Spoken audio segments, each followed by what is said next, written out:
ஆண்டவராய் இயேசு கிறிஸ்துவின் நாமத்தினாலே உங்கள் யாவருக்கும் அன்பான வாழ்த்துக்கள். இந்த ஞாயிற்றுக்கிழமையிலே கர்த்தர் நமக்கு கொடுக்கிற வார்த்தை ஏசாயா எழுதின தீர்க்க தரிசன புஸ்தகத்திலே 16வது அதிகாரத்திலே 5வது வசனம். கிருபையினாலே சிங்காசனம் ஸ்தாபிக்கப்படும், ஆண்டவருக்கு மகிமை உண்டாவதாக. பாருங்க, சிங்காசனம் என்று சொன்னால் ராஜா உட்கார்ந்திருக்கிற சிங்காசனம். கர்த்தர் நம்முடைய ராஜாவாக இருக்கிறார். கர்த்தர் நம்முடைய அதிபதியாக இருக்கிறார். அவர் நம்மை ஆளுமை செய்கிற தேவனாக இருக்கிறார். வேதத்தில் வாசிக்கிற பொழுது சங்கீதக்காரன் இப்படி சொல்கிறார், கர்த்தருடைய சிங்காசனத்தை வானங்களிலே ஸ்தாபித்திருக்கிறாராம். அங்கே இருந்து அவர் எல்லாவற்றையும் ஆளுமை செய்கிறார், சகலவற்றையும் ஆளுமை செய்கிறார் என்று எழுதப்பட்டிருக்கிறது. ஆம், எனக்கு அன்பான தேவ ஜனங்களே, கர்த்தர் ராஜரீகம் பண்ணுகிறார். அவருடைய ராஜரீகத்துக்கு முடிவில்லை, அவருடைய கர்த்தத்துவத்துக்கு முடிவில்லை. இன்றைக்கும் கூட கர்த்தர் நம்முடைய ராஜாவாக இருக்கிறார்.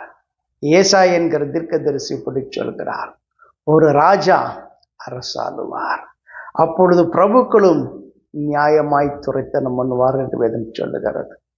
ஆம், எனக்கு அன்பான தேவ ஜனங்களே, நீதி செய்கிற தேவன், நீதியாய் நியாயம் தீர்க்கிற தேவன் என்று வேதம் சொல்லுகிறது. இந்த பகுதியில் வாசிக்கிற பொழுது கர்த்தருடைய சிங்காசனம் நீதியினாலும் நியாயத்தினாலும் நிலை பெற்றிருக்கிறது. அவருடைய சிங்காசனத்துக்கு கிருபையும் இருக்கிறது. இன்றைக்கு அவருடைய கிருபையின் சிங்காசனத்துக்கு முன்பாக நீங்கள் வருகிற பொழுது கிருபை பெற்றுக்கொள்கிறீர்கள். அவருடைய நியாயாசனத்துக்கு முன்பாக வருகிற பொழுது அவர் உங்களை நியாயம் விசாரிக்கிற தேவனாக இருக்கிறார். இன்றைக்கு உங்கள் வாழ்க்கைக்கு தேவையான எதுவாக இருந்தாலும் சரி, அவருடைய சிங்காசனத்துக்கு முன்பாக வாருங்கள். தேவாதி தேவனுடைய சிங்காசனத்துக்கு முன்பாக வாருங்கள். அவர் உங்களுக்கு இரக்கம் செய்வார், உங்களுக்கு கிருபை செய்வார், உங்களுக்கு நீதி செய்வார். வேதம் அதைத்தான் சுட்டி காட்டுகிறது.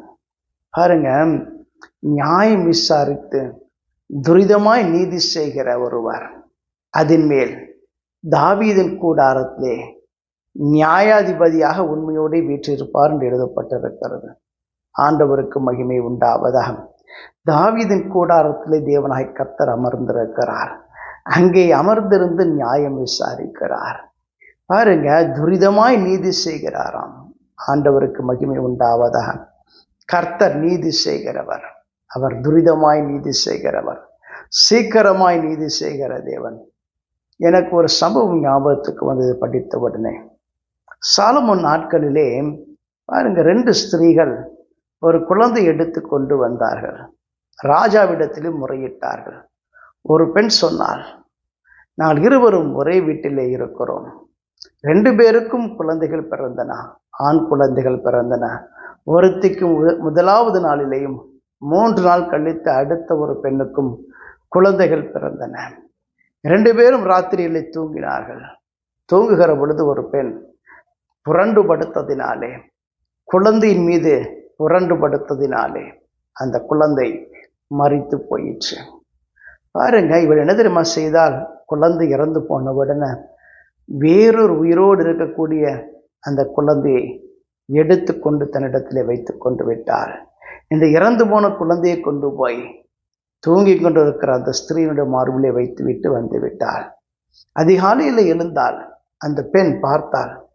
அந்த குழந்தை உற்று பார்த்தபோது, அதனுடைய முகத்தை உற்று பார்த்தபோது அது தன்னுடைய குழந்தை இல்லை என்பதை அறிந்து கொண்டாள். அந்த குழந்தைக்காக 2 பேருமே நியாயம் வேண்டி சாலமோனிடத்திலே வந்திருந்தார்கள். சாலமோன் இந்த பிரச்சனை தீர்க்க வேண்டும் என்பதற்காக அந்த இடத்துல இருக்கக்கூடிய ஒரு சேவகனை அழைத்தார். நீ உன் பட்டயத்தை எடுத்து அதனாலே அந்த குழந்தையை 2 துண்டாக வெட்டி ஆளுக்கு ஒரு பாதி கொடுத்து விடு என்று சொன்னாராம். உடனே பாருங்க, அந்த இடத்துல 2 பேர் இருந்தாங்க இல்லையா, ஒருத்தி எதிரமா சொன்னால் அவருடைய நெஞ்சமெல்லாம் அடித்து கொண்டது. பதறினாள், துடித்தாள், வேதனைப்பட்டாள், கண்ணீர் விட்டாள். வேண்டாம், அந்த குழந்தை உயிரோடு இருந்தால் போதும், அந்த ஸ்திரீரிடத்திலே கொடுத்து விடுங்கள் என்று சொன்னாள். ஆனால் மற்றொரு ஸ்திரீ எதிரமா சொன்னால், வேண்டாம் வேண்டாம், அந்த குழந்தையை 2ஆக வெட்டுங்கள், ஆளுக்கு ஒரு பாதி கொடுங்கள் என்று சொன்னார். பாருங்க, அந்த உண்மையான தாய் யார் என்று சொன்னால் அழுது கொண்டு இருக்கக்கூடிய ஸ்திரீ, பாரத்தோடு நின்று கொண்டிருக்கிற ஸ்திரீ. எப்படியாகிலும் அந்த குழந்தை உயிர் பிழைத்தால் போதும் என்று நினைத்த அந்த ஸ்திரீ தான் அந்த குழந்தையினுடைய உண்மையான தாய். அந்த ராஜா சொன்னார், சாலமோன் சொன்னார், அந்த குழந்தையை அழுது கொண்டு இருக்கக்கூடிய அந்த ஸ்திரீயிடத்திலே கொடுங்கள் என்று சொன்னார். எனக்கு அன்பான தேவச்சனங்களே, அந்த இடத்திலே சாலமோன் நியாயம் விசாரித்தார். நியாயம் விசாரித்து சரியான தீர்ப்பை கொடுத்தார். உண்மையான அழுது கொண்டிருக்கிற ஸ்திரீ இடத்திலே அந்த உண்மையான அவர் பெற்றெடுத்த குழந்தையை திரும்ப கொடுத்தார். அந்த இடத்தில் இருக்கக்கூடிய ஜனங்கள் சாலமோனுடைய நியாயத்தை அறிந்து கொண்டார்கள். வேதம் எதிர்மை சொல்லுகிறது, நியாயம் விசாரிப்பதற்கு தேவன் அருளிய ஞானம் சாலமோனுக்கு உண்டென்று சொல்லி அந்த ஜனங்கள் அறிந்து கொண்டார்கள். அது நிமித்தமாக எல்லாரும் சாலமோனுக்கு பயந்திருந்தார்கள் என்று வேதம் சொல்லுகிறது. எனக்கு அன்பான தேவஜனங்களே, கர்த்தர் இன்றைக்கும் நியாயம் செய்கிற தேவனாக இருக்கிறார். நீதி விசாரிக்கிற ஆண்டவராக இருக்கிறார். இரக்கம் செய்கிற ஆண்டவராக இருக்கிறார். கிருபையும் செய்கிற ஆண்டவராக இருக்கிறார். இன்றைக்கு கூட உங்க புலம்பலுகிற அழுது கொண்டு இருக்கக்கூடிய காரியத்திலே கர்த்தர் உங்களுக்கு உதவி செய்வார். நியாயவிடத்திலே முறையிடுகிற பொழுது அவர் மெய்யாகவே உங்களுக்கு சீக்கிரத்திலே உதவி செய்வார். நீங்கள் ஆசீர்வாதங்களை பெற்றுக்கொள்வீர்கள்.